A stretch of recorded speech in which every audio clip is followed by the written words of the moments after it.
Hey everyone, I'm back, and today we're going to be talking about Maria, and this movie is currently on Netflix. It came out in 2024, directed by Pablo Larraín, the same director as Jackie, and Spencer, which I haven't seen yet. And this movie stars Angelina Jolie, and I thought this movie was pretty great. I really enjoyed it. And if you've seen any of Pablo Larraín's films, like Jackie, which I have, I was expecting like a really slower paced film. Really all about the characters and not really much happening in the plot. And that's pretty much what I got out of this movie. Like a nice, simple drama on paper, but I did feel as though I got a lot out of it. Like there are some really memorable shots in this movie that go on for quite a while. The characters in this movie are very interesting. I think Angelina Jolie's performance was really great, and what they explore with her character Maria was really interesting. And my favorite aspect was her being unable to tell what was real and what isn't real. And her consistently abusing her medication was interesting. Not in like something like, I don't know, Requiem for a Dream. Not that level, or at least not in the way that you would expect it to be presented, like the way Requiem for a Dream does. But it's still there, and you just get it, and it just lets you soak everything in. And there isn't really much happening when it comes to the music in the movie. Like when I think of dialogue scenes in this movie, I don't really remember any music, and I thought that was a really great idea and restrained choice. And the scenes worked very well without music, I felt. The dialogue in this movie is very well written, and everyone talks like a real person. You can at least understand where characters are coming from, and they're all very well realized. And the movie is able to keep each character in this movie interesting, or at least a character that you like seeing on screen.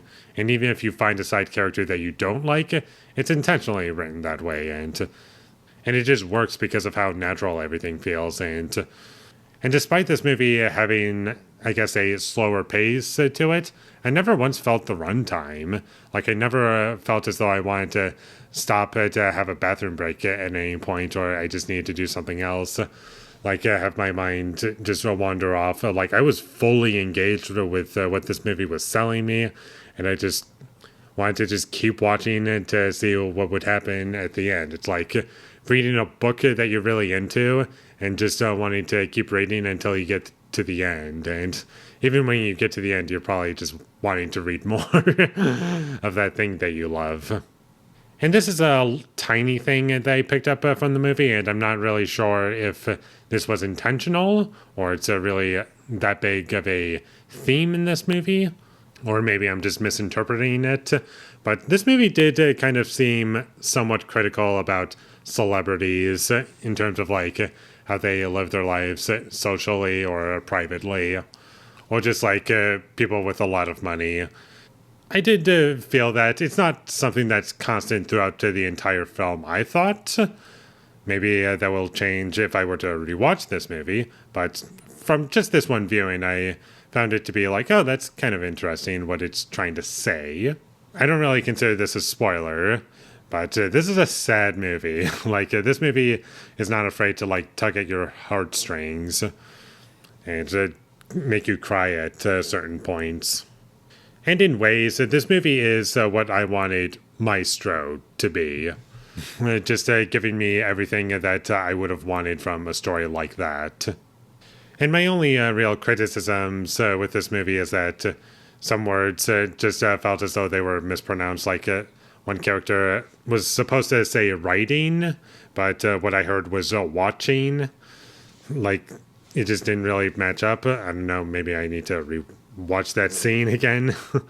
Maybe it was just me. And this movie does pull at your heartstrings, but I'm not really sure if it hit all these beats successfully in the way that it was intending, or maybe I just need to rewatch this movie.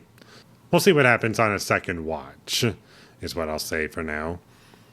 But overall, I thought this movie was great. It works as a drama and just gives me what I want. I don't really know what else to say about it. It's a sad movie that worked for me, and I'll happily rewatch it to possibly cry again. So with all that being said, I'm going to give Maria a 9 out of 10. Thank you for watching my videos. As always, if you enjoyed this review, be sure to leave a like and comment down below what you thought of Maria, and my social media links, they will all be in the description, so follow me there. And last but not least, subscribe to be a part of Foley Nation, and I'll see you when I get my next review up, and that is going to be for Jason Bourne. So look forward to that, but until I get that up, thank you for watching and have a great day.